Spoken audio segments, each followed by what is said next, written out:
I'd like to take this chance to apologize to absolutely nobody. It's time! It's Sunday, February 6th, 2022. This is the Church of MMA podcast. My name is Tabor Cragen. My name is Mason Knight. This is episode 107, Hermansson versus Strickland recap. After that, we jump to some MMA news. And then we talk about the highly anticipated UFC 271 preview show. But before we do all that, Tabor, where do we begin?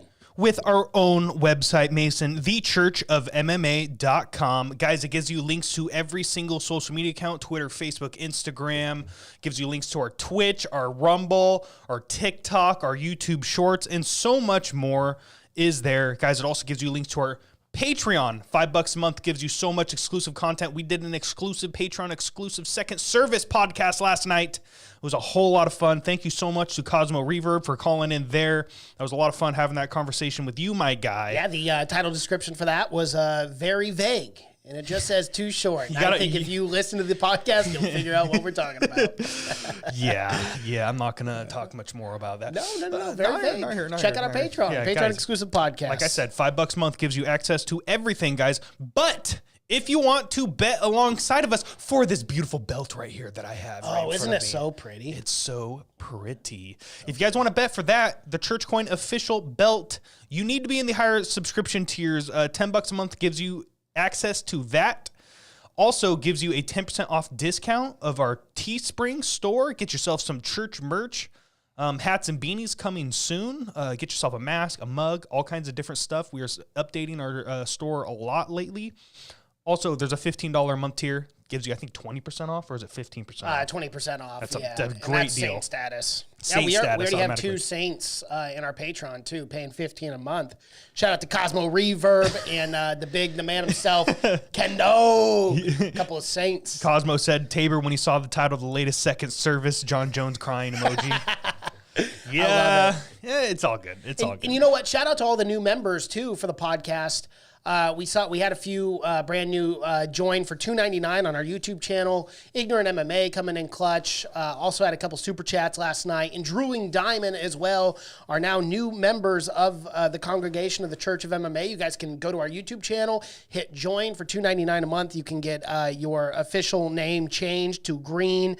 You'll start getting special emojis and badges. But I really do like that. I cannot wait. Tonight I'm going to make some more emojis because I think we hit that next tier. So Beautiful.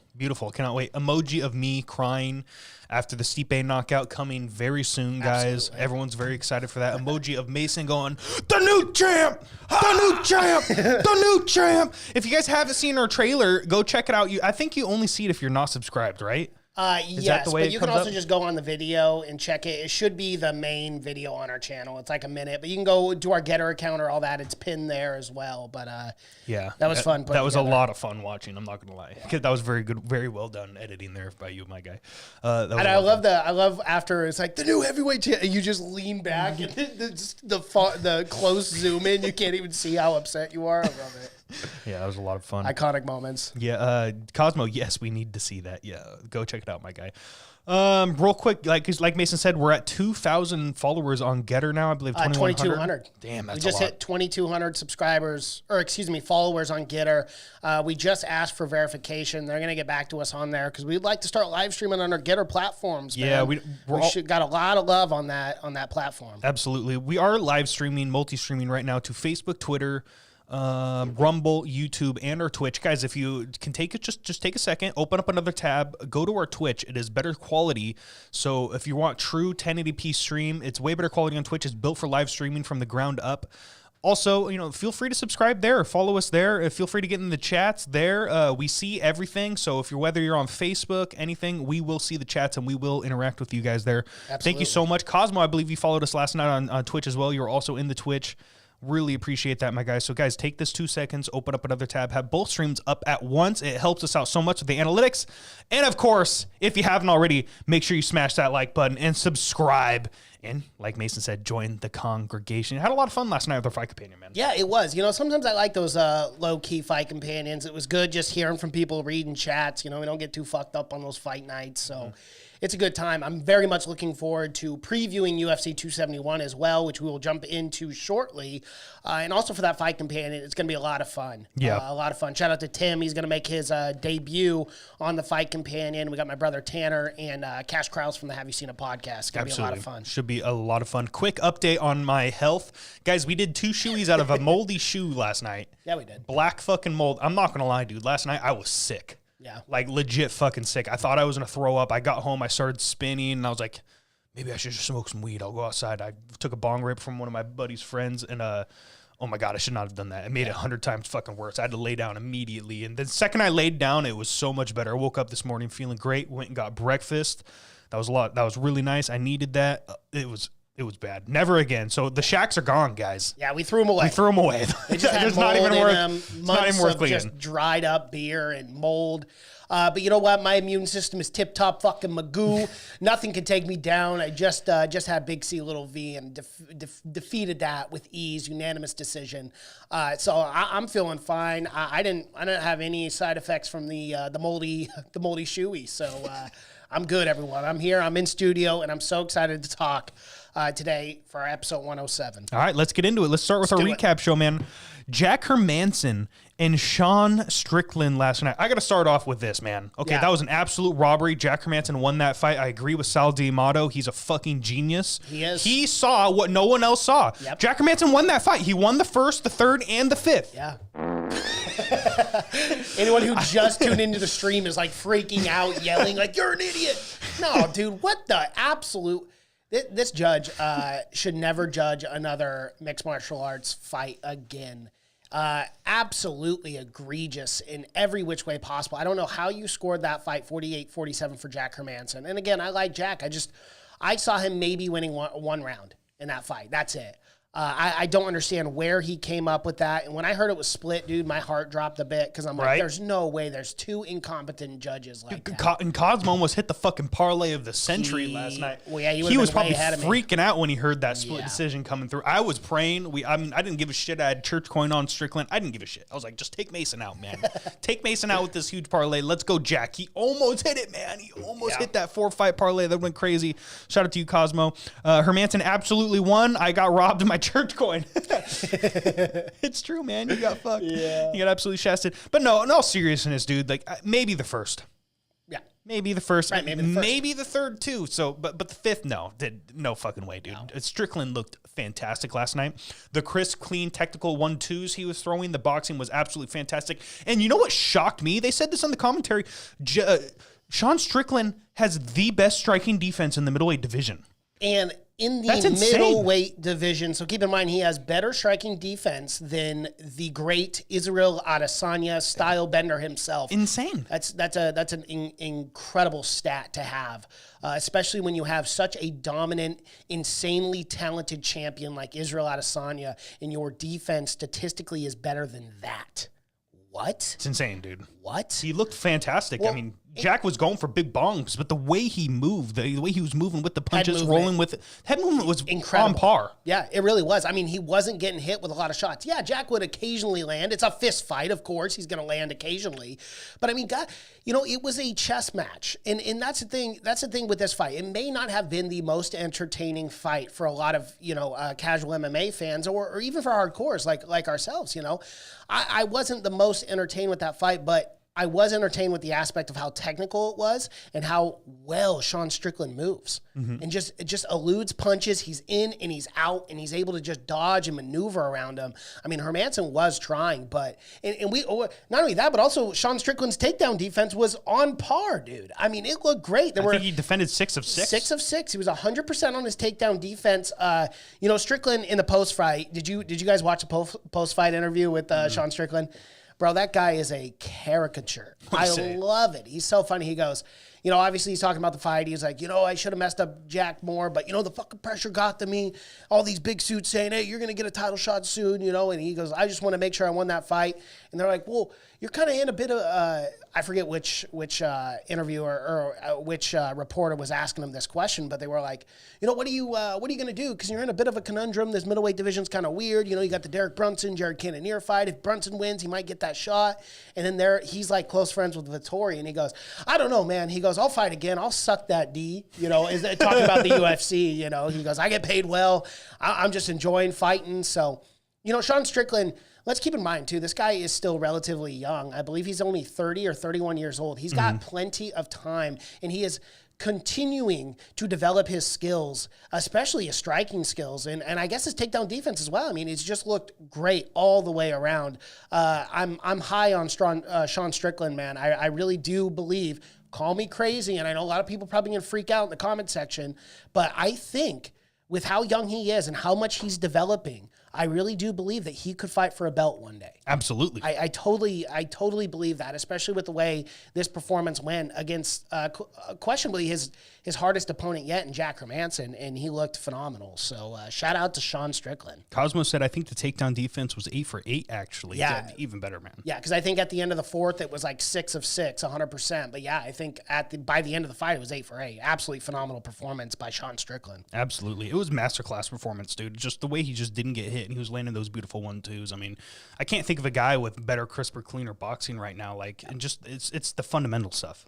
It's what it's bread and butter, and he's just so good at it. So I love watching this man fight. But you're right, man. He is in a bit of a conundrum. Like, I didn't know he's probably main sparring partners with like Vettori. Yeah, he is. Could that fight happen? Because, I mean, he has to fight up. I mean, he's not going to fight Paulo Costa. Paulo Costa's not making weight. No, he's not going to make 185 ever again. But, what Strickland was saying is, like, there was, and I'm paraphrasing here, there was a situation where he could have potentially taken on Vettori short notice, and they were going to pay him buco bucks, and him and Vettori kind of had a conversation, and he was like, yeah, like, I don't blame you for that. But Sean said he's not going to fight him unless the pay's there, and they're not going to fight. They're sparring partners. They're friends. So I get it. But, Sean's that kind of guy. He's that motherfucker who's like, you know what? You pay me enough money, I'll fight anyone. I'll fight my grandma, you know, so. Yep. So, I mean, you're right. He's in a conundrum. Like, who does he fight next? If it's not Vettori, it's going to have to be like the loser of this Robert Whittaker fight. It's going to have to be the loser of this Jared Cannonier, Derek Brunson fight. Or he might even have to fight down one more time. But, I mean, do you see him fighting the Darren Till? Do you see him fighting Kelvin Gastelum? He already beat Uriah Hall. Yeah. And I just don't see the Darren Till fight happening again. I don't. So, yeah, I mean, you could take the loser of the Jared Cannonier, Derek Brunson. Marvin Vettori's not going to touch, and then maybe the loser of Israel Adesanya, Robert Whittaker. But, it's a really tough spot to be in when your sparring partner and friend is number 2. Mm-hmm. And that's kind of the situation that we see with Merab Dvalishvili and, Aljamain Sterling. Yeah. So it does kind of suck for Sean, but again, he's still so young. He's got plenty of time. And I think, the loser of Jared Cannonier, Derek Brunson makes sense because that's a week from now. That's UFC 271. Take on the loser of that, you defeat them, and you're right in the line for that shot, Absolutely. Absolutely. It's very interesting to see what's going to happen in this middleweight division. I'm very excited for the future. I cannot wait to talk about Jared Cannonier, Derek Brunson, and, of course, the main event of the evening for 271. I don't know what he's going to do. He might have to sit and wait. Yep. It is what it is. It is what it is. Yeah, unfortunately. I like me some Sean Strickland, though, man. This guy's such a character. He's so good. He's really entertaining to watch. I was thoroughly entertained throughout the entire main event, even though they were respecting each other very much. Like, even when Jack Hermansson was throwing those wild shots, going for the knockout at the end, it's like Sean was just having a blast in there. You could tell he was just, that's where he wants to be at all times. Yeah, he definitely was. In one critique that I'll have of Sean Strickland, and who am I to critique? I'm a fan. I'm a white belt. I've sparred like 2 times in my life, whatever. But one of my critiques was he was utilizing that jab really well, and he was landing it a lot with Hermansson. I just wanted to see him open up a little bit more. And, he kind of explained that in the post-fight, and I understand that. But, that jab, and then he was throwing the double jab back-to-back and landing both times. I would have liked to see that cross, maybe a 2-3-2, and, like, really put the combinations on Hermansson. And, Strickland said that he could have done more in that fight. He could have pieced him up more, but he really wanted to make sure he won that fight. So I also get it on the same. It's a big fight. Yeah, it's a big fight. I believe it's main like event, his second main event. So I mean, he's now a main event fighter, dude. The 5-round cardio is there without a doubt. He's proved himself. He can go 5 rounds with the best of the best. So I'm very excited for his future. I just can we talk about Hermansson, because Hermansson's on a bit of a skid now. He's been win one, lose one there for a little bit. Now he's just lost a. Sean Strickland. He was talking a lot of shit before this fight. He said that I am the worst matchup for Israel Adesanya. Now he lost this matchup. It's like, what do we do with him in this middleweight division? I mean, did he already fight Till, or were they ever matched up? Yes, I believe he did. I believe he did fight Till already. It was either him or Sean Strickland, but I'm pretty sure Hermansson fought Till about 2 years ago. I want to say. I might be wrong here. I know, obviously, Jack Hermansson submitted Kelvin Gastelum. Vettori beat him. No, he has not been matched up with Darren that's Till. the matchup I want to see, really, because Darren Till, I mean, I don't even know about that. Maybe Darren Till should fight down. Maybe Darren Till should be fighting a Kevin Holland or a Chris Weidman or someone like that, because Darren Till is another guy who's on a skid, and they keep pushing up. They want him to fight that Israel Adesanya. They want that money. So, I mean, this might be a matchup to keep him still in the mix here with Jack Hermansson, but I mean, even then, it's like Darren Till should probably fight pretty low. Yeah, I got to be honest. I'm actually I'm up on Darren Till. He has had impressive wins over the course of his career. Obviously got KO'd by But he hasn't won like recently. Like, he hasn't even won, I think, the last 2 years, has he? Yeah, no. But again, he beat Gastelum in 2019 and then lost to Robert Whittaker and lost to Derek Brunson. So, I mean, those are very, very tough top echelon guys in the middleweight division. I'm still up on Darren Till, man. The guy's still relatively young. I think he's still in his 20s, his late 20s. I mean, he's got plenty of time. In the Jack Hermansson fight, let's just do that, because I love that matchup. I like that matchup a lot, actually. Mm-hmm. Yeah, I do. So let's move on to church coin picks. I took Strickland. I've had 2,000 church coin on him, so that gave me a nice return of 952 church coin. And Cosmo Reverb also had 1,000 church coin on Hermansson, and he lost that one. God, he almost hit that fucking parlay, dude. Almost hit that parlay and that crazy ass split. So huge. I put 2,100 church coin on Strickland, coming in at a heavy favorite at a -210, and I got obviously 1,000 church coin for that.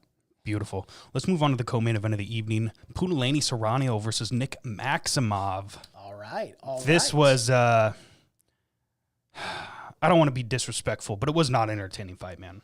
It wasn't. I did not have very much fun watching this fight. Punahele was trying, but I mean, he just kept on getting taken down, and then he was getting pushed up against a fence, and he just was not doing enough to get up on his feet. I mean, you said this multiple times last night in the fight opinion. Like, he was in positions where all he had to do was maybe explode, and he could be back up on his feet throwing wild shots, which is what he needed to do, because, some judges I believe one judge gave all 3 rounds to Maximov, and, you could say the first or the second was pretty close, but that third round, man, Maximov was just hugging his leg for dear fucking life, was not letting him get back up, and he wasn't landing that much damage, but it was enough to get the victory. Yeah, in as you just brought up, and as I brought up multiple times on the fight companion, Soriano, I just did not understand the strategy. I felt there were so many opportunities for him to separate, for him to stand up. Obviously when he's on top and like Maximov has got his ankles, like that's an easy. I mean, he had top position. Why not try to get up from that? I did not understand the strategy. And I also did not understand, I believe, wasn't this fight also a split decision? Yeah, it was 29-28, 30-27, and then 28-29. I thought Maximov won the first and the third round pretty decisively.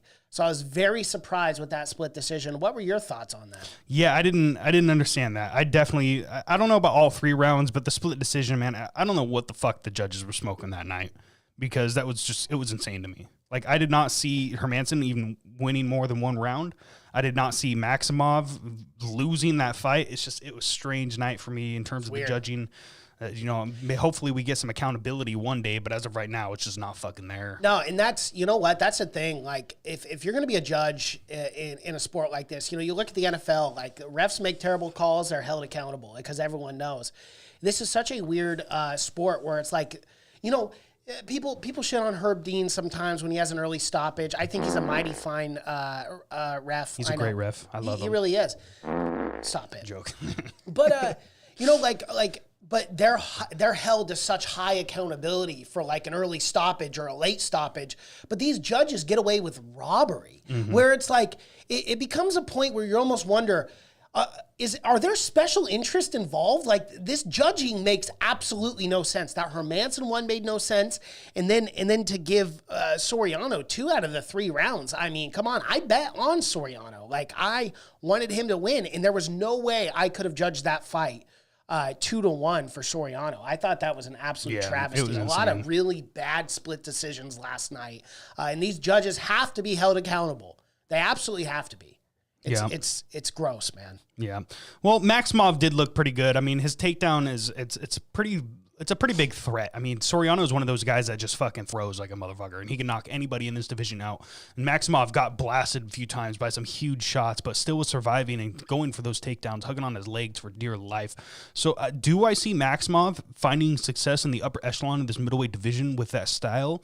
I don't know. I'd love to see him tested a little more. I don't believe he's going to get a ranked matchup right off the bat, but you never know. He could get a decent guy, and I'd love to see his wrestling defense tested a little bit. So if we get a couple grapplers matchups, I'd love to see what crazy scrambles Maximov can do.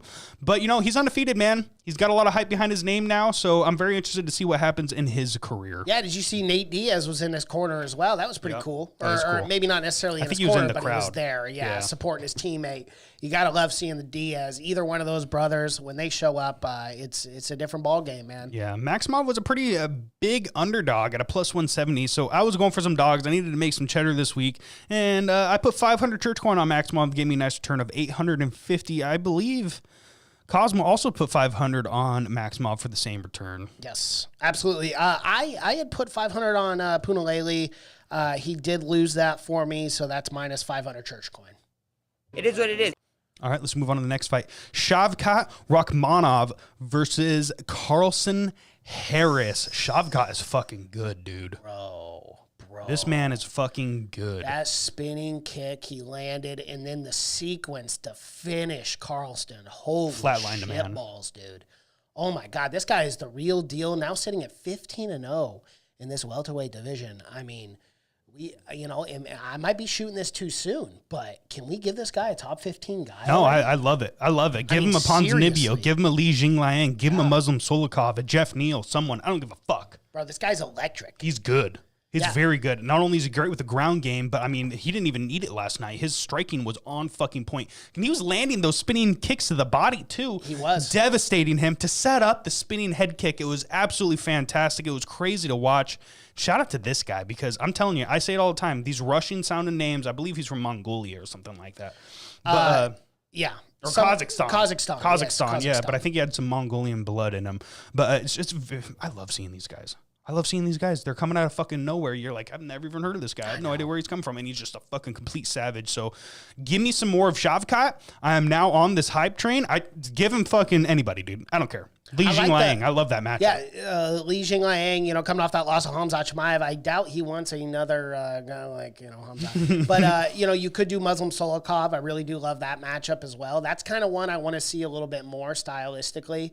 I think that would make for a really great fight. But, yeah, man, I am very, very high on this guy. 15-0, man. Probably should have been the... Oh, shit. The Who the Fuck Is That Guy award. Who the fuck is that guy? I still don't know these buttons. I'm kind of retarded. But it is what it is. It is what it is. Yeah, shout out to everybody that's in the chat. I see a few new names. Kevin, evening, everybody. Next fight card is going to be good. Absolutely. Yeah, dude. So excited for this fight companion next weekend. It's going to be awesome. Yep. Cosmo says these judges were kind of wild last night. Savage Gamer is here. What do y'all think about Strickland calling for a title shot? I think he needs to fight the Italian Dream first. The problem is, talked about that, we just talked about that. The problem is they're friends, they're sparring partners. Unless the money is there, Strickland said he's not going to take that fight. And you got to respect it. There's a lot of guys who train together who don't want to fight. But we are getting the grudge match of the year, UFC 272, Colby Covington versus Jorge Masvidal. That's going to be a great time. Can't wait for that pay-per-view. Yeah, Rakhmonov came into this fight a big favorite at a minus 240. So Harrison was a plus 200, and I was trying to make some cheddar, man. I took Harris, and I put 240 church coin on him. Did not turn out very well for me there. Cosmo also took Rakhmonov for 500, gave him a return of 208 church coin. Yeah, I put a small bet on Rakhmonov. Probably should have just put the fucking house on this guy, but I put 240 church coin with a return of 100 church coin. Yep. Yep. Let's move on to the next fight. Smiling Sam Alvey versus Brennan Allen. I'm telling you, this was a fucking robbery. Smiling Sam didn't tap. He should have gotten out of that choke. Brennan Allen's a scrub, dude. This guy fucking sucks. Smiling Sam Alvey is an elite contender in this light heavyweight and middleweight division. This man can fight every single day, and I'm going to watch. Yeah, No, I think he's 0-8 right now. Yeah, he tied a record, and this is a record you never want to tie, but I guess he tied the losing streak for BJ Penn. Oh, Sam, I love you, bro. I love you. Like, you're a great man. You've got 11 children you got to take care of. But, 8 in a row, and, he came out in the post-fight and said that, I'm not done. I still want to fight. And I said, why? And just... Can you answer that for me? If I was a reporter, I would have been like, why? Like, what do you have to prove? It's, I don't know. He still wants to fight. He says, hey, if I just adjust a few things, I could get back in the victory column, which you never know. I mean, the dude just throws check right hooks and overhand lefts, but I mean. It is what it is. I don't understand. I like Smiling Sam. Yeah, so do I. I don't like to troll the guy. It's just so difficult because he's such a nice guy and he's a guy that you just want to like. But he just doesn't win fights. No. And that's the difference right there. And that's what we have to call out. That's what we have to talk about. I just don't understand how he's still in the UFC when, you cut a guy like Jeremy Stevens. Well, yeah, Jeremy didn't get lost. cut, apparently. I guess his contract ran out. Yeah, his contract ran out. We made that mistake. Yeah, we did make that mistake. Shout out to all the people pissed in the comment section on that video. But, he did go sign with the PFL. Good for him. But I don't know, man. It's weird. It's weird that... Sam Alvey's still in the UFC, but whatever. I mean, I'll still watch. I mean, who does he fight next? No, let's give Sam Alvey. I'm going to look up Is it fucked up? Let's do Sam Alvey, Chris Weidman, dude. Stop it. Sam Alvey, bro. Chris Weidman. It's the only matchup to make, baby. Let's go. Someone's got to break that losing streak. God, I can't do it on this podcast. Someone's got to break the losing streak. Sam Alvey, Chris Weidman. Guys, one's in the chat. If you want to see Sam Alvey, Chris Weidman, one's in the chats. I need to see him. Cosmo, let's see if Alvey's throat game is good enough to keep his contract. Throat Goat 2022 Sam Alvey Award winner. I don't want to troll this guy anymore. I mean, we're shitting on him a lot. I like Sam Alvey, like you said. He's a fucking hilarious guy. He's a character. Like, he literally said he'd fight his grandma for money, who will fight till the day he dies. Well, he's just a father who's trying to provide for his tribe of children. And, at the end of the day, he goes out there, he puts his life on the line just to provide a better life for his 11 children. So you can't hate the guy for that. No, you don't hate the guy at all. I love me some Sam Alvey. I did take him in that fight. I put 100 church coin on him. It would have been a huge return, dude. He was a big dog. He was a big dog. I think he was like 300. Yeah, it's insane. Yeah. Insane. I wasn't going to make any cheddar on Allen, so I just decided to just stay away from that. Yeah. You guys know where I was at on that one. Yeah. I put 1,000 church coin on Allen and got a little tiny return of 250 church coin as he came in at the heavy favorite minus 400. Yeah, Cosmo put 250 on Allen and gave him a huge, massive return of 63 church coin. Wow. Don't spend that all in one place, Cosmo. Yeah, be careful, my guy. We're not financial advisors. All right, let's move on to the next matchup. That was Traceon Gore versus Brian Battle. Wow. Yeah. Wow. Brian Battle's fucking good, dude. Brian Battle is good. He is, unquestionably, and I didn't mean to inflect my voice there, but Traceon Gore, like I just want to focus on him for just a second because, the first round didn't do much. Brian Battle looked great, splitting combinations together, landing more strikes. He was the aggressor in that. Traceon Gore was kind of just there, didn't really throw much. He's just pressuring, really. Right. And then that second round, Traceon Gore looked really good, man. He was throwing combinations. He was landing on Brian Battle, and I was like, oh, shit, it's going to turn around. And then round 3, it was just more nothing burger. A nothing burger from Traceon Gore. Brian Battle went out there and battled his way to a victory. I was just completely shocked with the strategy of Traceon Gore. I do have a question for you, Tabor. Do you think that has to do with how green and fresh he is as a mixed martial artist? Because before this fight, he was 3-0 or 4-0, still very new in mixed martial arts and on the biggest stage in the world in the UFC. Do you think the pressure got to him, or do you just think that was inexperience? Maybe. That's a great point you just made. Maybe it did get to him. I don't know, man. The thing is with Traceon Gore, I mean, I think he came in thinking he was just going to get a knockout. Yeah. Because he was going for the knockout. He didn't really throw too much in the first. I think he was trying to set up that knockout hit. And then he landed a couple in the second. Like you said, I gave him the second round. It was 1-1 going into the third. But I think he got tired, man. Yeah. I think he got tired. I don't know if it's the weight cut. He doesn't seem like he's the biggest welterweight in the world, but maybe the weight cut got to him. Maybe his gas tank just didn't last because that third round, you're right, man, he didn't do much of anything at all. Yeah, it was just very surprising, especially knowing going into that third round that it's probably 1-1, too. And he had him hurt bad in the second round. Look at the Brian Battle's eye when he came out in that third. It was puffed up like crazy. He probably couldn't even see out of it. And everyone thought Gore was going to go in for the kill, and he didn't, man. It was just strange. Battle fought so well going backwards the entire time as well. So we have to give that man credit for, one, staying away from the power, having decent head movement to avoid those shots when they did come. And he had very nice front kicks as well. And he was hitting him to the leg. He was hitting him to the body. He was mixing it up very well. Brian Battle, without a doubt, won this fight.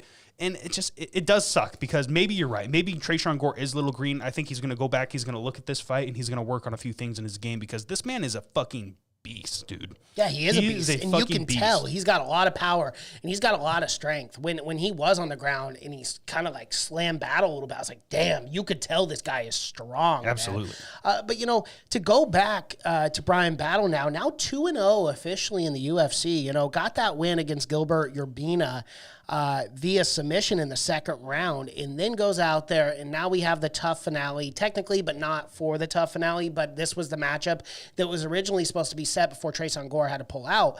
And now he's got the victory over Traceon Gore. Now 2-0 in the UFC. Brian Battle means business, man. He's here to battle. Absolutely. I'm very excited on Pooh Bear. I don't know who they give him next. Anybody. I mean, he's going to have to work his way up to a top 15 matchup, maybe 2-3 more wins, and he gets there. Yeah. Very excited for his future as well. And Gore, you know, we can't count Gore out. He's still a dangerous guy. No, I'm still excited to watch him. Yeah, I'm still excited to watch Traceon Gore. I think he's going to be a great fighter. He'll be very entertaining, and he'll learn. You know, I mean, this was his 5th pro fight in mixed martial art on the biggest stage in the world. You know, I got a lot of grace for that, you know. Yeah. It's just incredible. It's incredible to me that you can be 4-0 and make it in the UFC. Like, they must see some true potential, and obviously with the Tough being one of the finalists.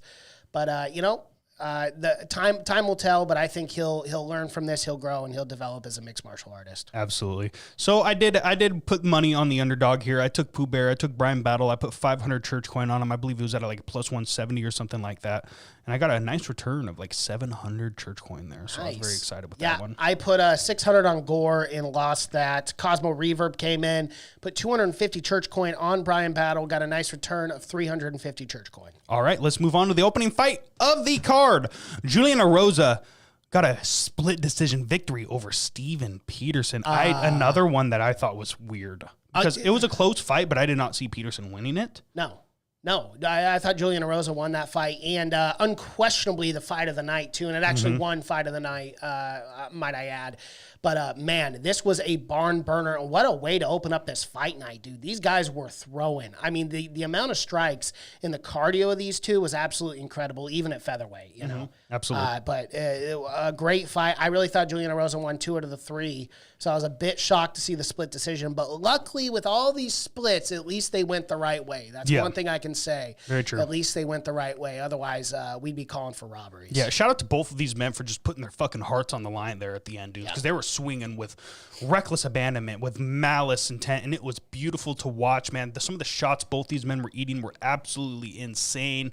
The scrambles as well was fantastic. I was thoroughly entertained with this fight. Went all 3 rounds. Not during a second of it was I bored at all. So shout out to both of these men. I don't think either men's stock really drops with a fight like that. No, absolutely not. I mean, when you put on fun, entertaining fights, it's only going to draw more attention to you as a mixed martial artist. So I had a lot of fun with this one. Let's get into church coin bets here. I put 300 church coin on Rosa, and return was a 100 church coin. Yeah, I put 500 on Peterson because he was a big dog, lost that one.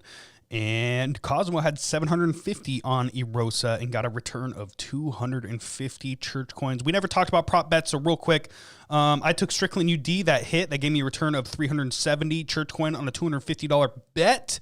And Cosmo also had Strickland decision with 500 and got a 750 church coin return there. Hold on. So go back to yours. You said you got 370. I put 250 on Strickland UD, 250. and I got 375 returned. Oh, okay. So that is right. Okay, never mind. Yep. Yeah, because of the plus 150. I put I forget. Oh, I put a $500 or 500 church coin. Excuse me. I see 200. Prop bet. 200 on Hermansson sub. So Oh, it's I'm a on right. Cosmos. Yeah, you're right. Hermansson sub, 200 church coin, lost that. Yep. Now, parlays. My parlay was Strickland Battle Rosa. I did hit that. Gave me a nice return for I put 250 church coin down. They gave me a return of 931 church coin. About time I hit a parlay. It's been a while. This is a good little parlay. Cosmos parlay, dude. Rosa, Rachmanov, Maximov, and then Hermansson for 750. Dude, you almost hit it. Thank God you didn't. You almost hit. That would have been a massive return. I was running the numbers on a $750 bet. Had he had hit that, he would have gained like 8,000 or 9,000 church coins. Yeah. So thank God he did not hit that. That would have been insane, dude. It would He have had been two really dogs interesting. in that too, in that Yep. parlay. So, thank God he didn't hit it. But yeah, no, my parlay was a Rosa, Allen, and Gore. I would have hit that for 1,000 church coin had Gore actually done anything in the third round. But It is what it is. and I lost that. What would your return have been if you did hit that? Because they're all favorites. They're all favorites, so it would have been maybe like a 4x. So maybe Okay. like 4,000 church coin on that. Not a very big return. I mean, a Rosa, the heavy favorite, a minus 300. Allen, a minus 400, and then Gore at a minus 165. Yeah, that would have been like 3.5, 4-time return maybe. All right, let's talk about totals. So I had to buy back in. So I started off with 5,000 church coin before this card, and I netted almost 3,000 church coin. I got 2,968 church coin returns. So now my new total is now 7,968 church coin. Cosmo, he started off with 10,821 church coin, and he netted a nice return of 733 church coin. So now he has a new total of 11,542 church coin. Yep, I was the only loser this week to lose church coin. I had 22,075 coming into this fight night. I lost 850 church coin. My new total sits at 21,225. And you guys bet your ass UFC 271 is the last church coin bet before the undisputed church coin champion of the world. You can go to Tabor's camera, because he is the true undisputed church coin champion right now. But I am so excited to dethrone him next week. So let's go. Yeah, you're going to put some pussy bets down. I already fucking know. You're going to be like, 100 church coin on Izzy. Yeah, no, you should look at my list, bro. I'm even going wanna. all out. I don't even want to. You better put it all on the line. I'm so not someone putting it all wins. on the line. Do it. You're just going to coast into it? Come I on, coast bro. into it, That's bro. I might soft. coast into it. That's soft. You know what, dude? I got like 6,000 church coin on the line. I don't want to hear it. That's Want soft. to hear it? No, it's not. Yep, soft. All right, guys, you know what this is. It's MMA news time.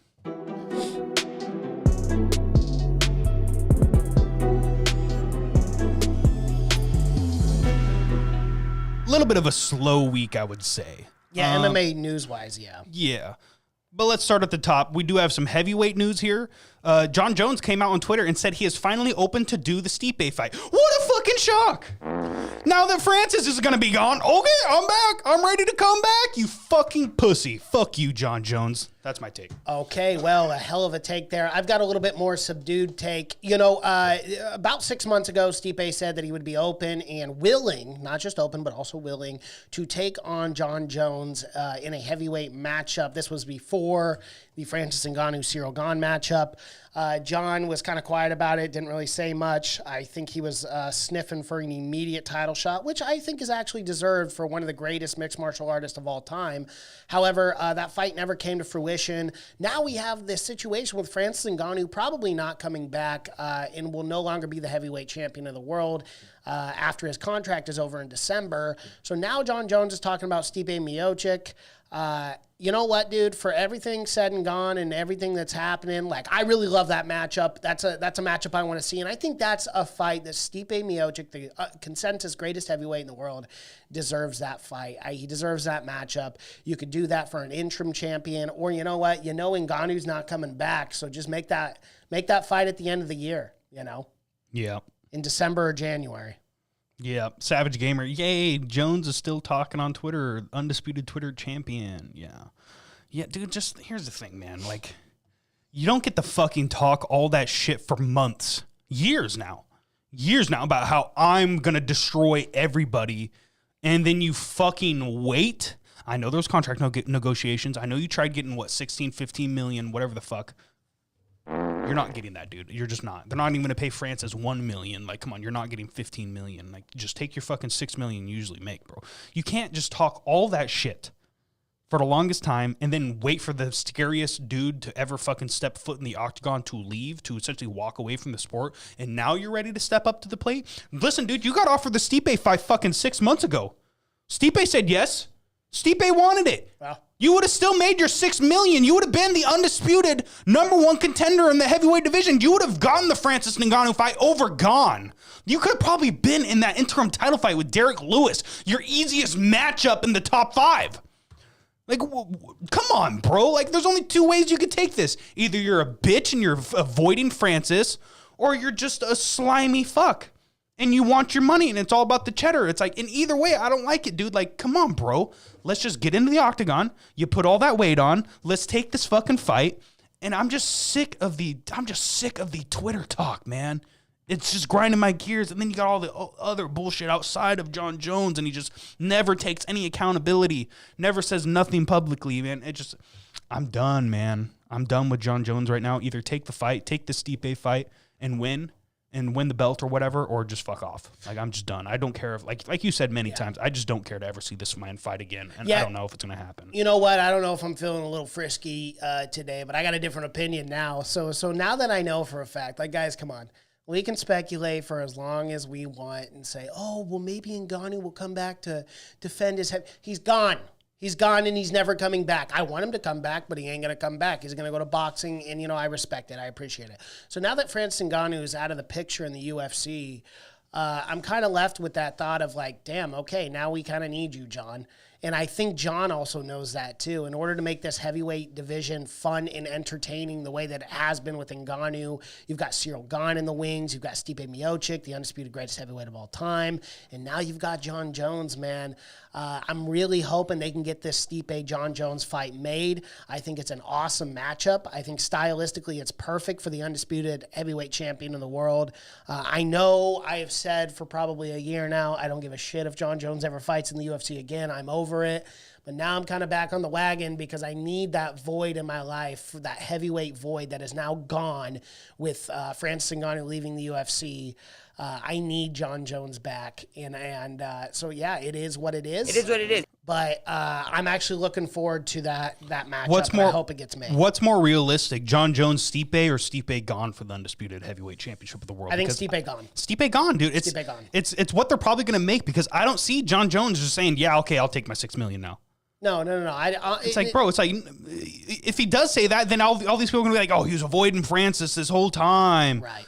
Negotiations, he's overselling himself on purpose because he doesn't want the Francis fight. He's scared. That's why he wants Stipe now. And it's like, bro, like, I don't think he's going to take the fight. I think he's saying that. I think he's trying to stay relevant. I don't think he's going to take the fight. Well, yeah, and you have to look at the egomaniac that Jon Jones is, and this narcissistic energy that he puts off. Like, yeah, he's going to be talking shit on Twitter, but I actually agree with you. I don't think that fight will get made. It's a fight I want to watch, and yeah, I'd like to see it, for sure. I want to see it, but I do agree with you on the front that fight's probably not going to happen. And what you're going to get into is a Stipe Miocic versus Ciryl Gane for the undisputed heavyweight champion, probably in December or January. So I agree with that, Tabor. Yeah. So real quick with the chats, Cosmo Reverb, John's been saying he'll fight Stipe for 6 years. I don't buy it. Savage Gamer, at least DC went up to KO Stipe and defend against Lewis. Jones Jones just talks and fights and says he'll fight a person, says he'll fight that person. He talks too much bullcrap. Remember when the heavyweight fight to make was Jones versus DC? Pepperidge Farm remembers. It's Cosmo. Savage Gamer again. Yeah, Jones said it was unfair because DC is a real heavyweight. Laughing emoji. Cosmo, he doesn't want that heavyweight smoke. Savage Gamer said, I just wish Francis stayed to fight Jones. We all got to watch Jones be put to sleep. Yeah, it would have been amazing to see that. That was the matchup to make, man. It's Francis Jones, and it's going to be a shame because that could be like Khabib Tony. Like, it just never happened, you know? It just fucking sucks. Not to interrupt the conversation, for the people watching, if you guys could please be sure to smash that like button. It really does help. Absolutely. But we have more heavyweight news. So, Blades. Now, Curtis Blades is like, fucking, what is he, like 2 in the world right now, heavyweight or something like that? Yeah. Yeah, so Curtis Blades is 4. He says that he thinks the only logical matchup to make for him right now is him and Gon. And I actually like that matchup. Let's say, hypothetically, Jon Jones does take the Stipe Miocic fight. That's the only fight to make out. Yeah. Gon and Blades. I love that matchup. I'd love to see if Blades can replicate what Francis Ngannou did to Gon there. I mean, Blades is the most dangerous wrestler in the entire division. We all know that. Absolutely. We all know that. His cardio isn't the best. I mean, he doesn't really do well in 5 rounds, but I mean, he's good enough to take a man down 5 times. Yeah. Or at least 3. I mean, you only need to win 3 rounds. So. And again, like with Curtis Blades, it's one of those things where obviously he's been KO'd twice by Ngannou and then KO'd by Derek Lewis. But let's look at his resume and just how good he really was, or is, excuse me. In 2020, you know, he goes out there and defeats Junior Dos Santos in the 2nd round with that TKO KO. You know, he's fought guys like Jairzinho Rosenstruck and beat him via unanimous decision. You know, the Blades versus Volkov that was supposed to happen. Like, there's a lot of opponents that Curtis Blades has beat. It has been very impressive. And I really do, stylistically, I love that matchup. I don't know if that's a fight that will necessarily get made, but Blades versus Gon, sign me up for that, because you've got Gon, superior striker in every which way, but then you have Curtis Blades in the wrestling. And I'd really like to see Gon and just how good his takedown defense is and how he'd be able to implement that, you know, with the style that he has, with Blades going in there shooting for a takedown time and time again. Like, that's very interesting to me. And both of these men are so excited, so happy that Francis is gone. Yeah. Because, I mean, that's what Curtis Blades was praying for, because he was never going to get a title shot with Francis there. Nope. Unfortunately, never. And he would have just kept beating these guys. He would have been the gatekeeper for the longest time. But now that Francis is gone, I mean, this man very well could be a heavyweight champion one day. Yeah, and like I think the call out was an interesting timing too. You know, with the Ngannou debacle, I think he knew this was my time to call out a top contender, because now I'm considered top echelon, you know. And again, you know, when you get knocked out twice by the champ, you can't make that 3rd fight. I mean, Curtis Blades could have went on a 5-fight, 6-fight win streak, and still which not is ever gotten super the fight, impressive in the heavyweight division, and not got that fight to begin with. So I really do like that matchup, and let's hope it gets made, man. Let's hope it gets made. I want to see these heavyweight fighters, especially these top 5, top 6, start fighting, and that includes you, Jon Jones. Absolutely. I'd like to see these fights take place. So Absolutely. Let's get it done. Shout out to Savage Gamer. I think Gon loses that fight if it goes down to the ground. Gon didn't fight any wrestlers. Even Francis wasn't won and lost when he got taken down for the first time. Yeah. Exactly. That's why I love that. Stylistically, I love that matchup. I mean, if it's Blades versus Gon on the feet and Blades is unsuccessful with those takedown attempts, Gon pieces them up, in my opinion. I think Curtis Blades is actually a decent, I'm not going to say not nearly to the level of Gon, but I think he's a decent striker. Yeah. You know, he has proved that. I mean, he TKO'd Junior Dos Santos, you know, in 2020. But again, like, I just love that matchup, man. That's actually one I really want to see. Cosmo's coming in with a good take. I'm not sure Ngannou had a significant strength advantage on the ground that Blades might not have. That's very true. It's very true. I'm just interested to see what happens. Can Gon defend against Blades? Blades is probably the best wrestler in the division. Does he have the strength of Ngannou? No. Did Ngannou muscle that man down? Yes. So it's very interesting to see. I'm very excited for that matchup. If that happens, and if that doesn't happen, you know, you could do Gon Stipe for the belt. If Jon Jones never happens, like we said earlier. So the heavyweight division's churning, and I'm very excited for the future there. Probably going to be a while before we see a title fight. Yep. That's all I'm going to say there. It's just reality of it, folks. Yep. Let's move on to other MMA news. So Max Holloway is back in the news because he did have to drop out of that UFC 272 title fight against Alexander Volkanovski. Now he did just get cleared for his undisclosed injury by doctors, and now he's saying he's already back to training, and he wants to be the official backup for UFC 273. He wants to weigh in at 145 pounds just in case something goes on with this Alexander Volkanovski Korean zombie fight. I don't like that at all. I'll tell you why. I love Max Holloway. I really wanted to see that trilogy. That was a fight that he unquestionably deserved. So I have no problem with that, no beef with that whatsoever. However, with Max Holloway coming off this injury, now cleared by doctors, and to weigh in and hypothetically, if something falls through, he's going to have to take that fight on short notice. There's too much on the line for Max Holloway, in my personal opinion. And again, he's his own human being. He's going to make his own choices. He's an adult, right? But for me as a fan, I want to see the best possible Max Holloway against an Alexander Volkanovski, because I know how much is on the line for that third fight. If Max goes out there and loses to Alexander, he's never going to get another shot again. Mm-hmm. You can't do it. Even though that second fight was so close, you're not going to give a fourth fight to a guy who's 0-3 against the champ. Yep. I just think there's too much on the line to weigh in as an alternate backup for Max Holloway, because what if that opportunity does present itself? Max is going to have to fight on 6-week notice, 8-week notice? I mean, is he even in a full training camp right now? He just got 8 weeks is pretty much a full training camp. No, it is. It is a full training camp, but is he in his training camp right now? Because UFC 273, isn't that UFC 273 would be what? April or March? It's April. It would be April because March 5th is 272. Yeah, so it is April. You're so right. It is April. Yeah, April 9th. I mean, I don't know, man. That might be a little short notice. Yeah, I get it. I understand everything you're saying right now. Absolutely. I mean, it's Max Holloway, though. It's just... It is what it is. It's the type of guy he is. I know, he will fucking fight anybody on short notice. It's just, I respect that as well. But, I kind of agree with you, man. Why? Why? I mean, Savage Gamer says this. How the fuck is this fight not getting scrapped and rebooked? What in the actual fuck?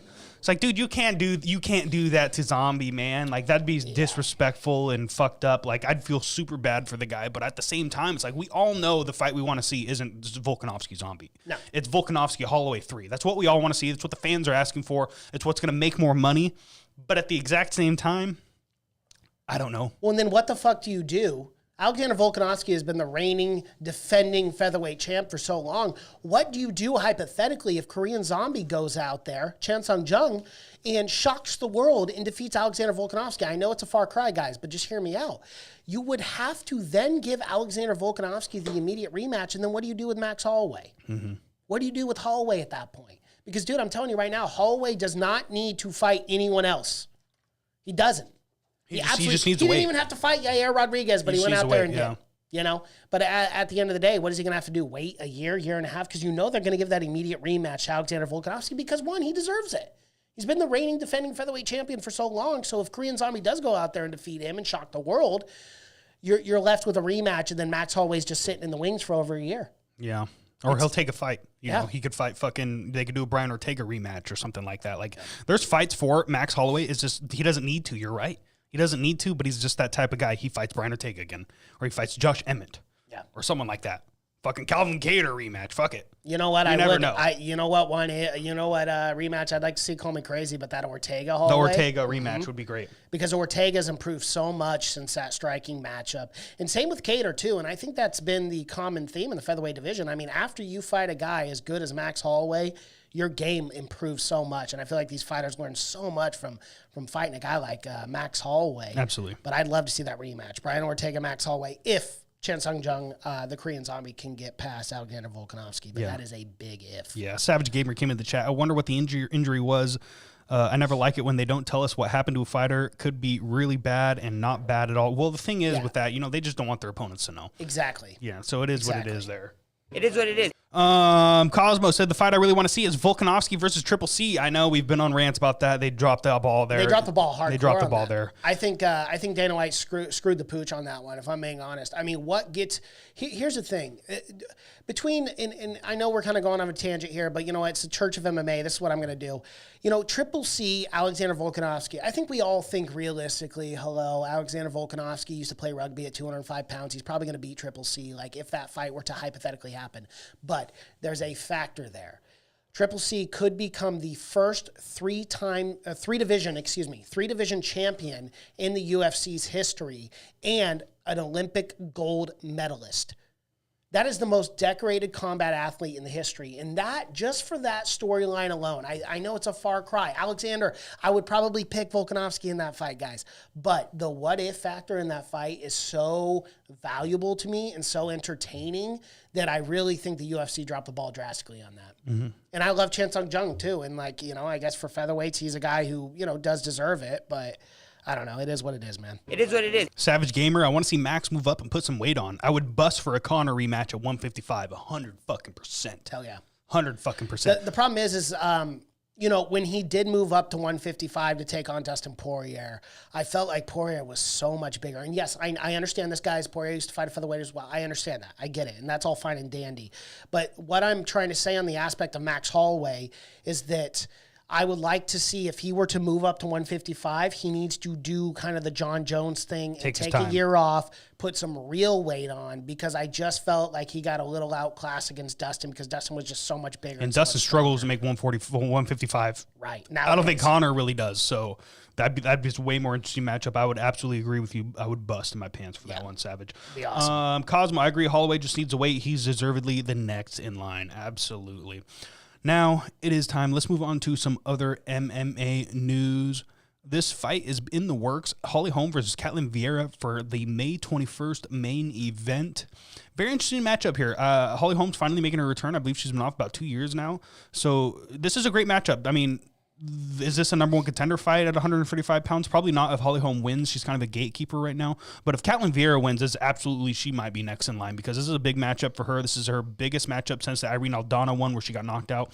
Now, if the Ketlen Vieira shows up that fought Miocic Tate, I don't know if she's going to find success against Holly Holm. Holly Holm will put it on her. Absolutely. She's not scared to get in a firefight. Ketlen Vieira has been very, very reserved in her last few fights. So I'm interested in this matchup. I will be seeing this one. It's not like the most hyped up main event in the world. Like, let's be real. Holly Holm matchups haven't been the most entertaining as of late. But I am excited for this one. Will we do a fight companion for it? Probably not. Maybe. Who knows? Maybe we'll. Fuck it. Why not? But I'm excited nonetheless. Yeah, you know, Holly Holmes, her last fight was against Irene Aldana, October 3rd. 2020 looked really, really great in that fight. And the fight before that was Pennington in January of 2020. It's been about a year and a half, 2 years since Holly Holmes has stepped foot in an octagon to fight competitively. I like Holly in that fight. You know, Ketlen Vieira looked actually really good against Miocic Tate. That was a fun fight. But at the end of the day, man, I got to go with Holly Holm on that one. Yeah, absolutely. I think she's a superior striker. I agree 100,000%. Are there any chats we need to read real quick? I was going to say, where has Holly Holm been? Haven't seen her in years. Just about forgot about her. That's by Savage Gamer. Yeah, she's just been off a while, man. It is what it is. It is what it is. Let's move on to our preview show. Let's go. UFC 271. Are you kidding me? What a main event we are in store for, Mason. Wow. Oh my goodness, for the undisputed middleweight championship of the fucking world. Israel Adesanya coming in at a minus 300 to a plus 240 Robert Whittaker. The rematch we've kind of wanted to see for a while. It's a rematch we should have seen earlier, but, you know, Robert Whittaker turned down the fight, and then Marvin Vettori got the nod. Israel Adesanya completely outclassed Marvin Vettori. It was a good tune-up fight for Izzy. Is this going to be the same fight we saw in Melbourne a few years ago with the double knockout? I mean, Whittaker looked pretty good in that first round, but he essentially got knocked out at the very end, and then barely came to in the second, and just it was all Izzy there. Yeah, it was all Izzy. He was kind of out on his feet. So, is this going to be a different Robert Whittaker? I guess that is the biggest talking point coming into this, because Israel Adesanya is so fucking clean. He's so crisp. He's so technical. Do you agree with this line? Do you think it's a little crazy? What is your immediate thoughts on that? So let's talk about the betting line first, because a minus 300 to a plus 240 dog, this line is absolutely insane to me, and I don't think Vegas is putting any respect on Robert Whittaker. Look, guys, I will get into my church coin bet, but at a plus 240, the former middleweight champion of the world, Robert Whittaker, I might just go and put 10, 20 bucks on that, because you just never know. At a plus 240, those odds are great. In Robert Whittaker, here's the thing. Max Holloway, obviously Alexander Volkanovski, Max is going on fighting so many guys that he didn't need to. Robert Whittaker was kind of in that same situation. After losing to Israel Adesanya October 5th, 2019, he went out and went on such an impressive win streak. Guys like Darren Till, Jared Cannonier, Kelvin Gastelum, and he didn't even need to take that Kelvin Gastelum fight. I think he would have been rightfully in line for this championship fight earlier, obviously with the Tory thing, he couldn't make that fight. But I do not think people are putting enough respect on Robert Whittaker's name here. I really do believe, let's talk about on the side of Israel Adesanya. Is he moving up to 205, taking on Jan Blachowicz?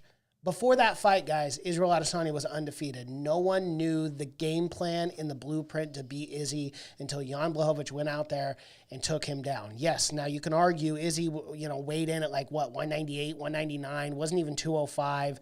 Jan's a lot stronger, can take him down, but Robert Whittaker's not a dumb fighter.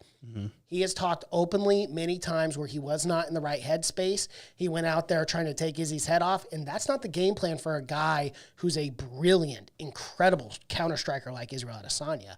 I think Robert Whittaker is going to drastically change his game plan up, and call me crazy, but I think I think Whittaker is going to go and try to implement some of that dirty boxing, that grappling, try to hold Izzy up against the fence, get him tired, and maybe utilize that ground game, take him down, try to drop some dirty bows on him. I think it's going to be a very, very different fight. Israel Adesanya could very well win, and of course, he's one of the greatest middleweights to ever live. But this matchup is going to be extremely close. I really do believe it'll be 2-2 going into the fifth. I think this fight I think this fight goes the distance. Okay. Well, I guess what the biggest talking point really is what is the key to Robert Whittaker's success? Does he need to take Izzy down? Does he need to push him up against the fence? Does he need to implement some of that wrestling? A lot of people sleep on Whittaker's wrestling because he looks so fucking good on the feet. He is an Olympic level wrestler, man. He was on that Australian national team. He trains with those wrestlers all the time. He just doesn't use that in his game a whole lot. He's so good. He is so clean. He's so unorthodox on the feet.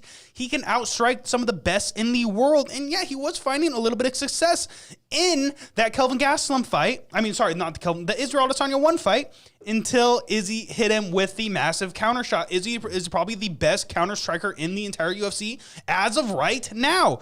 So can Izzy find success in the takedown defense? If this stays on the feet, who wins in that matchup? It's very interesting to see. I am leaning Izzy if it goes on the feet, but you never know with Robert Whittaker's takedowns, man. He could absolutely take Israel Adesanya down and dominate him on the ground. It's just a big if, man. This is it's almost like a classic striker versus grappler in that aspect, but at the same time, you cannot sleep on Robert Whittaker striking because it's so good. It's just so good. This is very interesting in my opinion, man. This is a very interesting. In the line, like you said earlier, I agree with you. It's pretty crazy. It should be much closer. Yeah.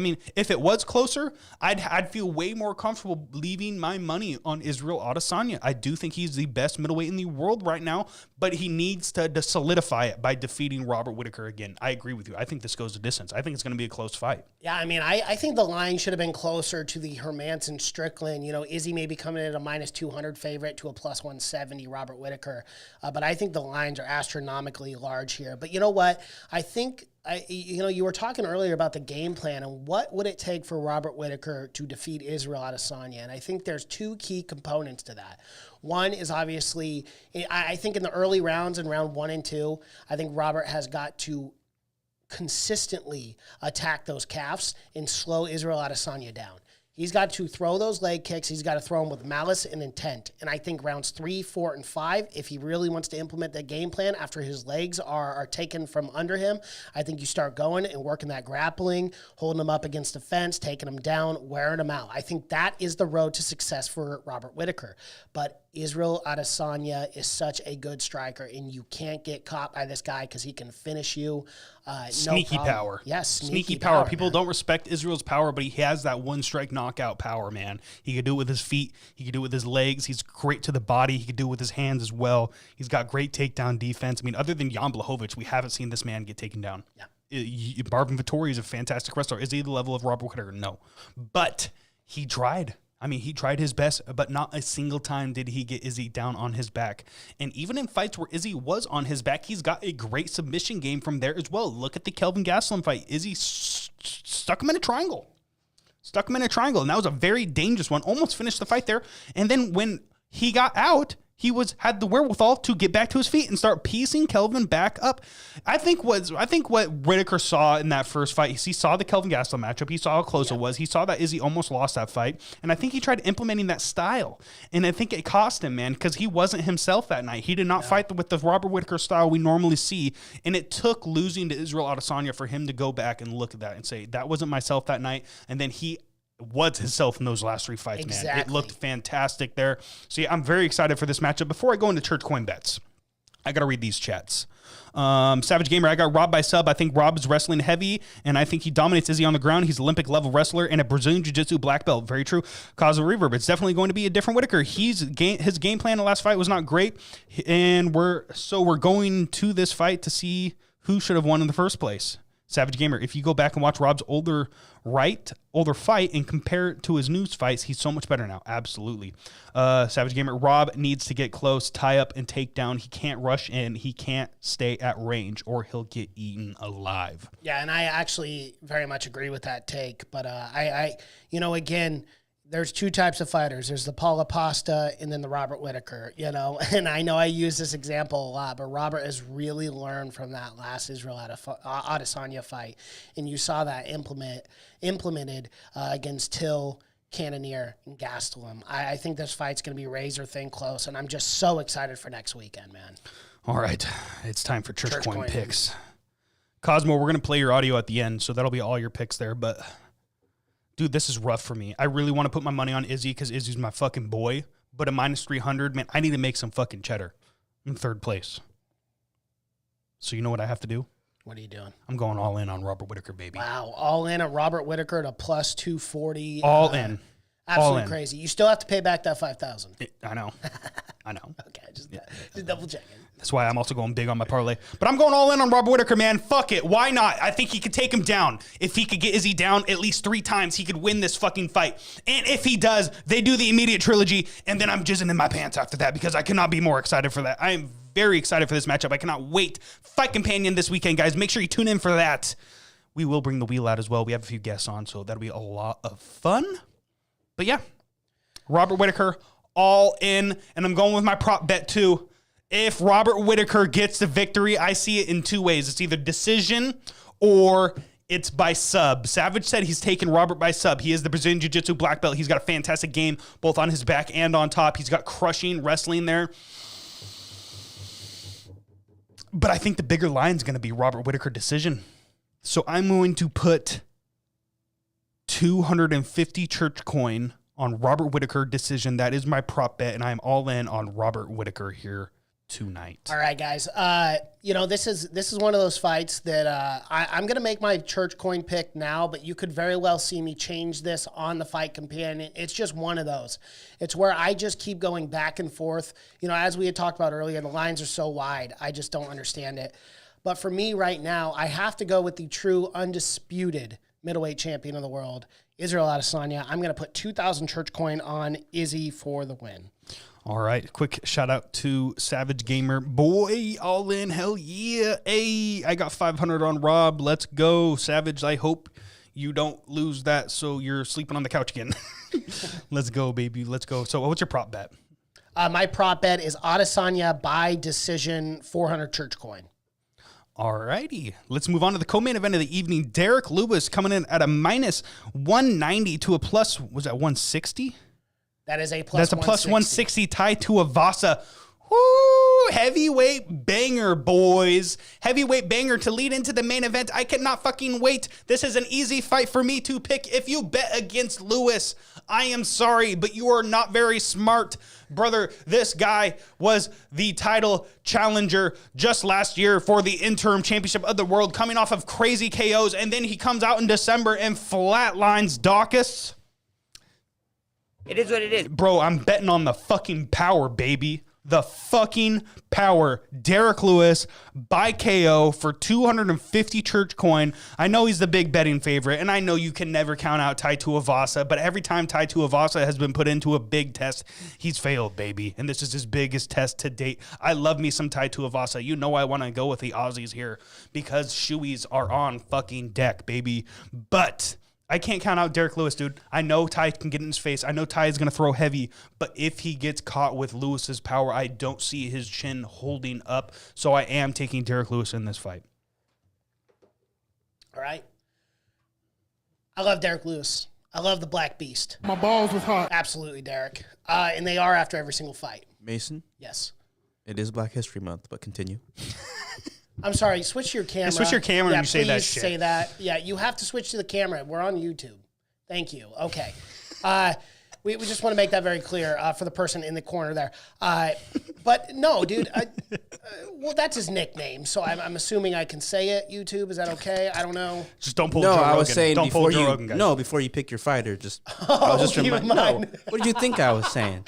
I thought because I called him the Black Beast, you had a problem. I was like, that's his nickname. What do you want me to do? No, here? you're crazy. I was just saying. Okay. Just continue, you know. All right. You always like to troll me. You always make me feel like I'm like, fuck, what did I say? But no. So Derek Lewis, Tai Tuivasa. Here's the thing. I have seen so much growth from Tai Tuivasa in his last fights, man. He has really, really been impressive. After that loss to Spivak in 2019, he goes out there, knocks out Stefan Struve, the skyscraper, goes out there, knocks out Huntsucker, and then goes out, knocks out Hardy, and then goes and knocks out Sakai. Sakai, dude. Augusto Sakai. That was a very impressive round 2 victory for Tai Tuivasa. I think he's on a great streak here. These are two heavyweights that are just going to go in there and throw hands. But you know what? It only takes one from Derek Lewis, man. The guy is a beast. He does not mess around. And this fight is just going to be so much fun. And either guy, like these are two of the most likable guys in the UFC. I love Tai Tuivasa. I love the shoeies. I love all the energy surrounding Tai Tuivasa, I absolutely love. But Derek Lewis, how do you not like Derek? I mean, what? He has so many iconic moments. He's funny as fuck. So either guy who wins, I'm totally okay with. But I'm going to go with Tai Tuivasa here at a plus 160. I like those odds. I think Derek Lewis could very well get the job done. It only takes one from Lewis. But, man, I am going to go Tai Tuivasa here. I'm going to put 600 church coin on Tai Tuivasa for the win. You bet your ass we get some super chats for the fight companion. We're going to be do shoeies left and right for the man himself, Tai Tuivasa. Only 600 church coin? 600 church coin, yes, sir. You're really putting it on the line there, huh? Well, Yeah, wait for the next you're fight. so You know what, fucking Tabor? cool, I bro. think you're. I think you need to raise it right upset. fucking now. No. 2,000 church coin on Tai Tuivasa. No, bro. No. You Strategy. You don't deserve this fucking belt. I'm telling you that right now know, because bro. you're just coasting. Did you take out a fucking loan from the church coin bank to make your bets the last 2 weeks? I think I do deserve that belt because I have not taken a loan now. Yeah, enjoy Maybe. that. Yeah, enjoy that. Enjoy that belt this week. Hey, of course I'm gonna enjoy this. Yeah, enjoy it. Yeah, put it around your neck. Hopefully you choke yourself with it. Oh, and he already broke the belt, everyone. This is not good. That doesn't work. No, not you got to loosen it up. You're there we go. All right. This You should have put 2,000 on Ty. Fuck you. Dude. You should have put 2,000 on Ty. No, he's a plus 160. I'm gonna get a good return. Who the hell are you? All right, whatever. So what do you got, Tabor? What did you put your church coin bet? Yeah, so I'm 250 on Lewis, and I'm gonna take this off. Yeah, it's ridiculous. It looks absolutely ridiculous. It's supposed to go on your waist, not your neck. This is. I don't want to drop it. Oh God. All right. Well, so yeah, guys, nonetheless, this heavyweight banger, it's going to be awesome, man. Cannot wait. The fight companion is going to be great. Hopefully we get a really good reaction because someone's probably going to sleep in that fight. So can't wait. Very much looking forward to that. Can't wait. Very, very excited for that matchup. Let's move on to the next fight.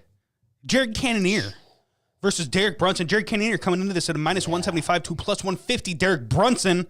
Woo, baby. I love this matchup. The disrespect by Vegas for Derek Brunson, who is on a 5-fight win streak and is just going out there completely outclassing guys right now. Derek Brunson has an extremely good fucking chance of beating Jared Cannonier here. But Jared Cannonier, let's be real, the killer gorilla, this man is a fucking savage.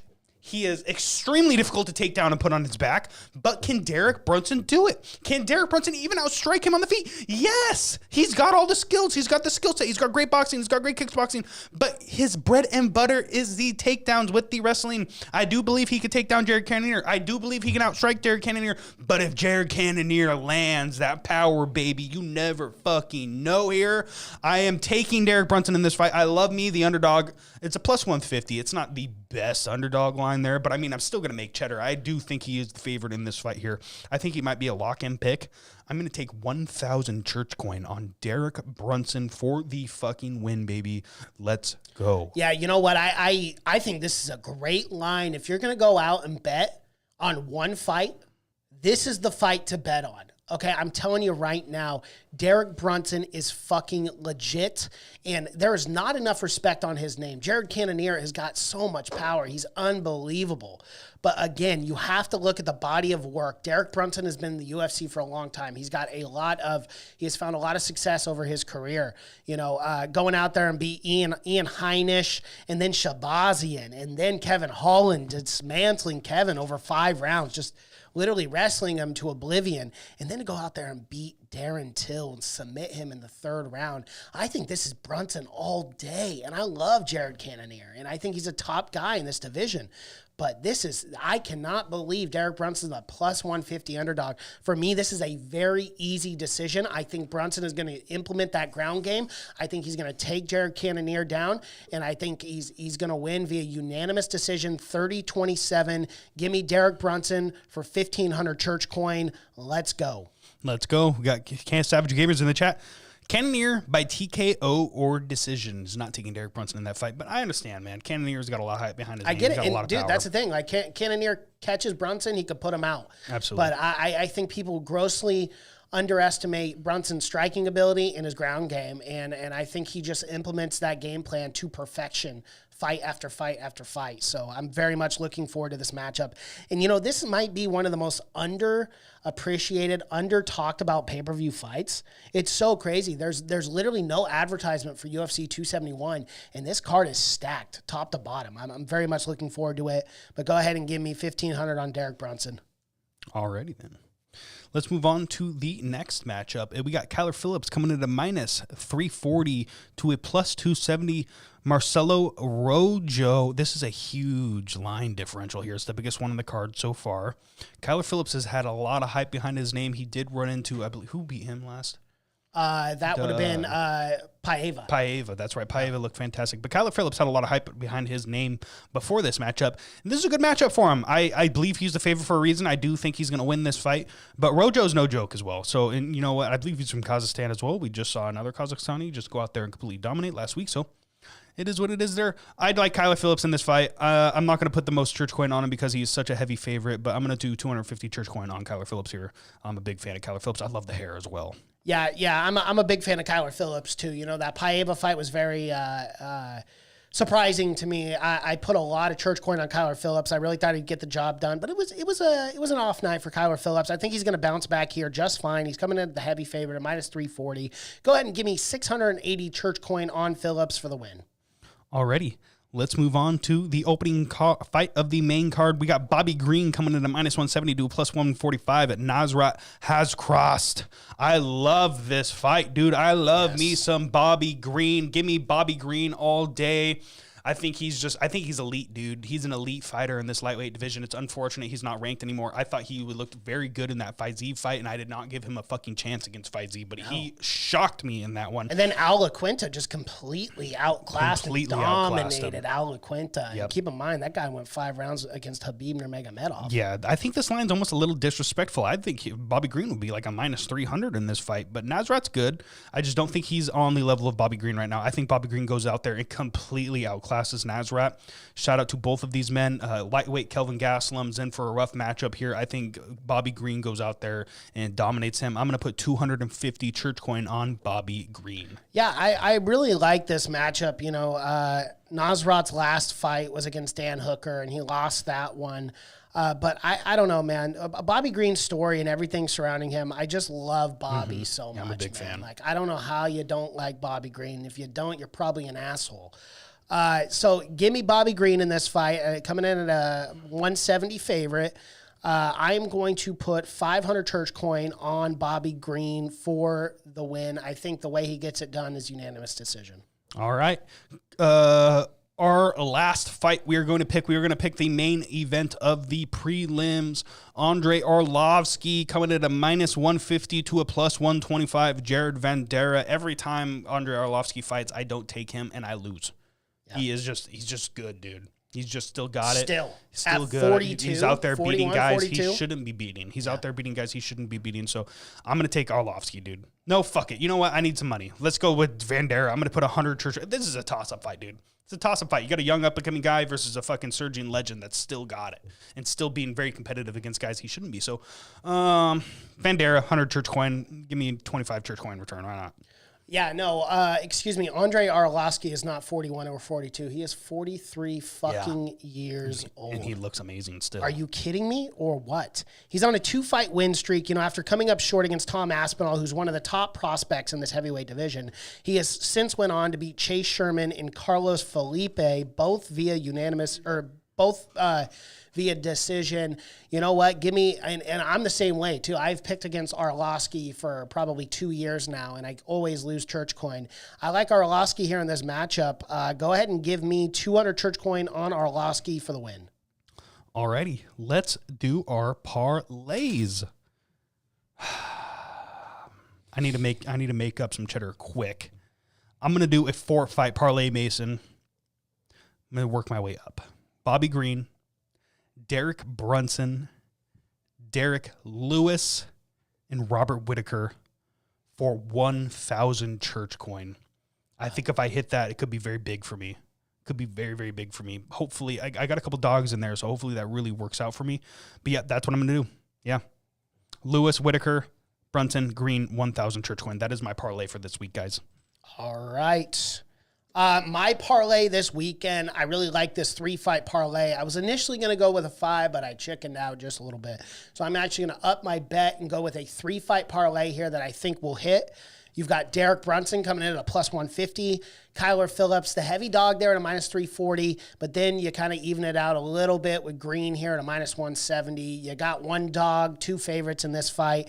I'm going to lay 1,500 church coin on this 3-fight parlay. All right, fuck you. I'm doing 1,500 church coin too. All right. You know what? Fuck it, I'm doing 2,000 church coin on my parlay. I need to hit it. Yeah, you're not going to have much for that all in on Whitaker, but... It is what it is. Yeah, I should have about 3,000 or 4,000 on. Yeah, you probably will.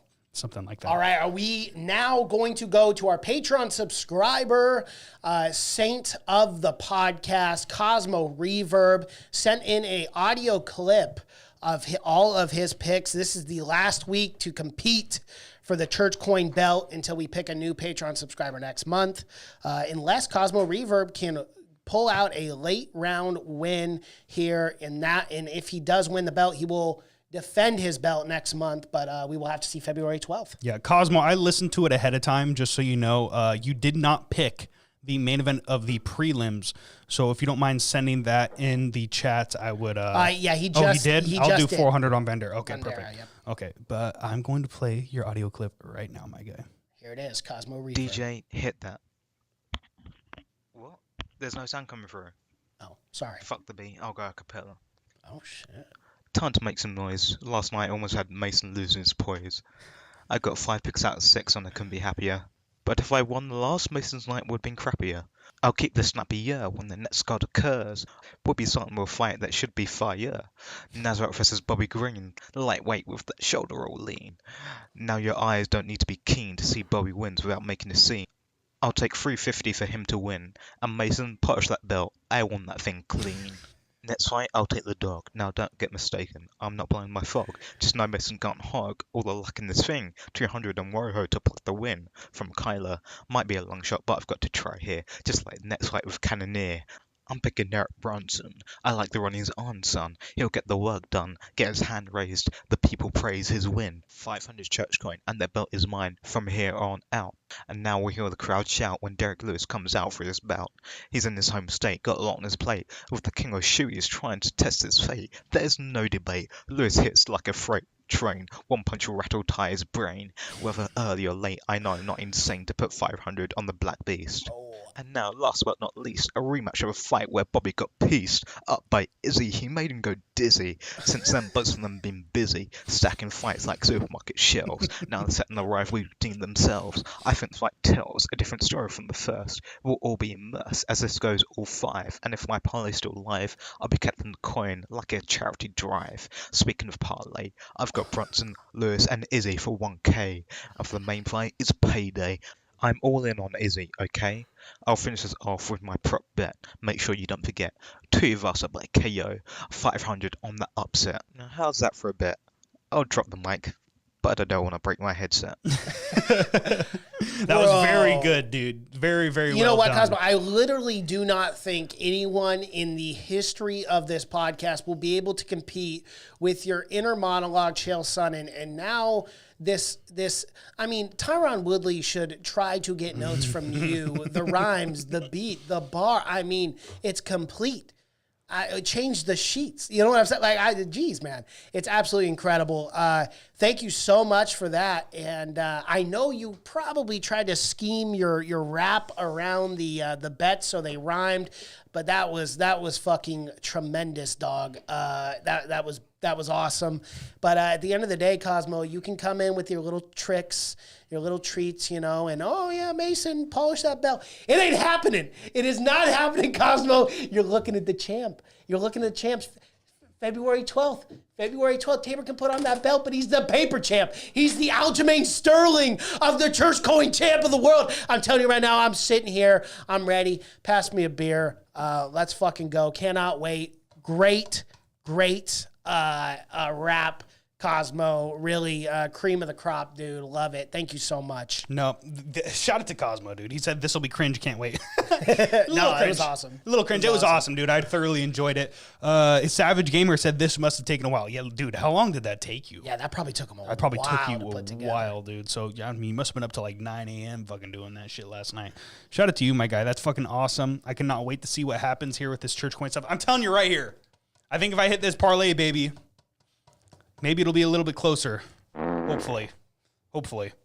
If you just put more church coin down, Yeah, well, instead of being it ain't a happening. I'm pussy. strategic here. I'm strategic. I was killing it. I was killing it for week after week, and that's what I do. It's always the last week that I bet too much and then lose. So I'm not making the same mistakes. I'm like Robert Whitaker. I learn from my battles, my trials and tribulations. I'm not going to be the Paula Pasta of the church coin champion. It's just not going to happen. I mean, you're not going to drink wine the night before? No, I'll drink wine. Oh. Yeah, for sure. No, I'm a degenerate. But as far as betting too much, not going to happen, Jack.